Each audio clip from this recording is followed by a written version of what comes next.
السلام علیکم ناظرین، عالم اسلام سے ملی وائس کے خصوصی بلیٹن عالم شب و روز میں آپ کا خیر مقدم ہے۔ میں عبدالوہاب۔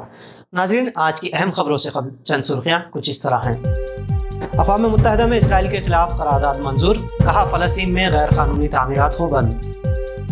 قطر میں طالبان اور افغانی حکومت کے درمیان مذاکرات کا دور جاری، طالبان پر امید، کہا ریاست کی فلاح کے لیے ہے تیار۔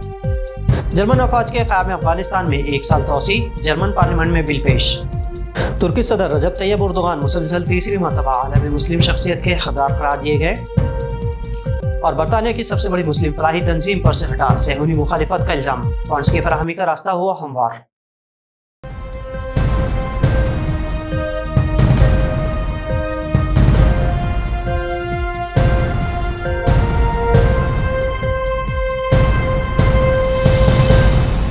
ناظرین، مقبوضہ ریاست اسرائیل کی غیر قانونی سرگرمیوں پر قدغن لگانے اقوام متحدہ ہمیشہ سے ناکام ثابت ہوا ہے، اور اپنی پرانی روش کی طرز پر اس بار بھی اقوام متحدہ نے اسرائیل کو فلسطینی مظلوموں کے گھر مسمار کرنے اور نئی یہودی بستی آباد کرنے سے روکنے کے حکم دیے ہیں۔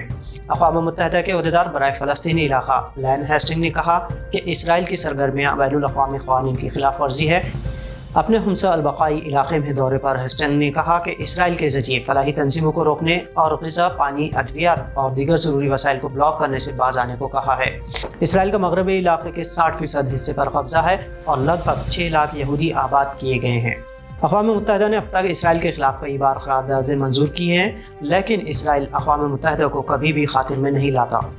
ناظرین، آرمینیا کا رخ کرتے ہیں، جہاں حال ہی میں فوج کی جانب سے تختہ پلٹ کی کوشش ہوئی ہے۔ آرمینیا اور ترکی کے اتحادی ملک آذربائیجان میں بھلے ہی حال ہی میں جنگ ہوئی ہو، لیکن آرمینیا میں فوجی بغاوت کی کوشش پر ترکی صدر رجب طیب اردوغان نے تشویش کا اظہار کیا ہے۔ ترکی صدر نے آرمینیائی وزیر اعظم نیکول پاشینیان کے خلاف فوجی بغاوت کی مذمت کرتے ہوئے کہا کہ دنیا کے کسی بھی خطے میں بغاوت قابل مذمت ہے، اور ہم خطے کے امن کو نقصان پہنچانے والے کسی بھی کاز کے خلاف ہے۔ ترکی کے وزیر خارجہ احمد چاوسوغلو نے اپنے بیان میں کہا کہ جمہوری طرز حکومت میں عوام کو حکومت سے سوال کرنے، تنقید کرنے اور حکومت سے دستبرداری حاصل کروانے کا پورا اختیار ہوتا ہے، لیکن فوج کے ذریعے ایک منتخبہ حکومت کو برخاست کرنے کی کوشش کبھی بھی قابل قبول نہیں ہوگی۔ اگلی خبر قطر سے ہے، جہاں طالبان اور افغان حکومت کے درمیان قیام امن کے ضمن میں بات چیت جاری ہے۔ طالبان کو امید ہے کہ ان کے آپسی مذاکرات سے افغانستان میں بہتری آئے گی۔ طالبان کے ترجمان محمد نعیم نے بیان جاری کرتے ہوئے کہا کہ امریکہ کے انخلا سے متعلق 1.5 سالوں تک بات چیت جاری رہی، اور اسی طرح افغان حکومت سے بھی ملک کی ترقی و فلاح کے ایجنڈے پر حتمی معاہدہ ہو جائے گا۔ افغانستان پر 2 دہائیوں کے قبضے کے بعد امریکہ کی گھر واپسی ہو رہی ہے، اور اس سمت میں اندرون افغانستان طاقتوں کے درمیان مذاکرات جاری ہے۔ امریکہ نے افغانستان سے اپنے فوجیوں کو مئی تک واپس بلوانے کے عوض طالبان سے اپنے فوجیوں کی سلامتی کا وعدہ لیا تھا۔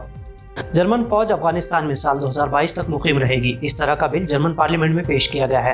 معروف جرمن خبر رساں ادارے DW کا حوالہ دیتے ہوئے افغانی نیوز ایجنسی کھاما نے خبر شائع کی ہے کہ جرمن فوج کی افغانستان میں میعاد مارچ 2021 میں ختم ہونے جا رہی ہے، لیکن پارلیمنٹ میں اسے 1 سال بڑھانے سے متعلق بل پیش کیا گیا ہے۔ افغانستان میں امریکہ کے بعد سب سے زیادہ فوجی جرمنی سے ہیں، جن کی تعداد 1100 کے لگ بھگ ہے۔ مغربی ہرات علاقے میں حالیہ حملے کے بعد استحکام کا جواز دیتے ہوئے جرمنی نے افغانستان میں اپنی فوج کے مزید قیام کا منصوبہ بنایا ہے۔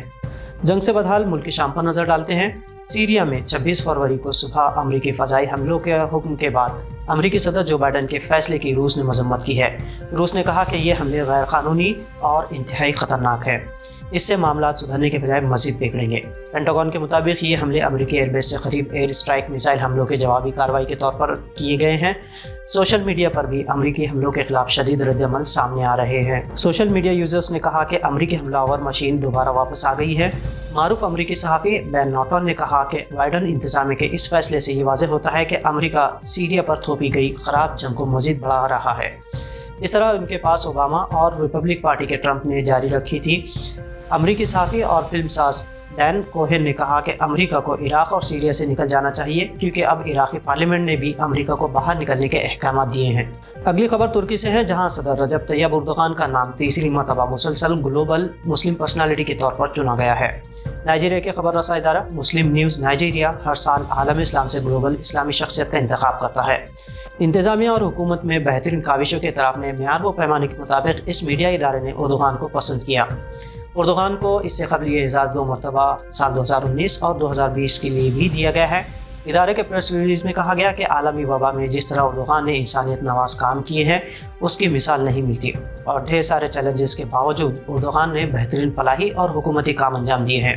ترکی نے گلوبل مسلم کمیونٹی کو ایک واضح پیغام اور ویژن دیا ہے، جس میں آیا صوفیہ مسجد کی باز آباد کاری، قرہ علاقے کی آزادی، کووڈ-19 کے دوران فلاحی کام، فلسطینی کاز اور اسلام فوبیا کے خاتمے کے لیے مسلسل آواز بلند کرنا ہے۔ ناظرین، ایک خوشائند خبر یوکے سے ہے، جہاں کی سب سے بڑی اسلامی فلاحی تنظیم اسلامک ریلیف ورلڈ وائڈ کو صہیونی مخالفت کی منظم کوششوں کے الزام سے بری کر دیا گیا ہے۔ یہ تنظیم یوکے میں سب سے بڑی اسلامی تنظیم مانی جاتی ہے، جس کے سالانہ فلاحی کام تقریباً 130 ملین یورو کے لگ بھگ ہوتے ہیں۔ دراصل تنظیم کے network and resources development director طیب عبدون نے صہیونی شرپسندی کے خلاف کئی ٹویٹس کیے تھے، جس کے سبب تنظیم پر منظم صہیونی مخالفت کا الزام عائد کیا گیا تھا۔ اس کے بعد جرمن، یوکے اور US حکومتوں نے صہیونی دباؤ کے بعد تنظیم کی فنڈنگ اور چیریٹی ورک کو روک دیا تھا۔ یہ تنظیم پوری دنیا میں تنہا مسلم تنظیم ہے جو قانونی طور پر ایمرجنسی حالات میں پوری دنیا میں خدمات انجام دے سکتی ہے۔ اسلامک ریلیف ورلڈ وائڈ کے خلاف لگائے گئے الزامات پر تحقیق کے بعد یہ ثابت ہوا کہ متعلقہ ٹویٹس طیب کی اپنی ذاتی رائے تھی اور اس میں تنظیم کا کوئی عمل دخل نہیں تھا۔ اس کے بعد تنظیم پر عائد الزامات کو خارج کر دیا گیا اور عالمی طاقتوں نے فنڈز پر عائد پابندیوں کو بھی ختم کر دیا۔ تو ناظرین، ملی وائس کے عالمی شب و روز بلیٹن میں یہ تھی آج کی اہم خبریں۔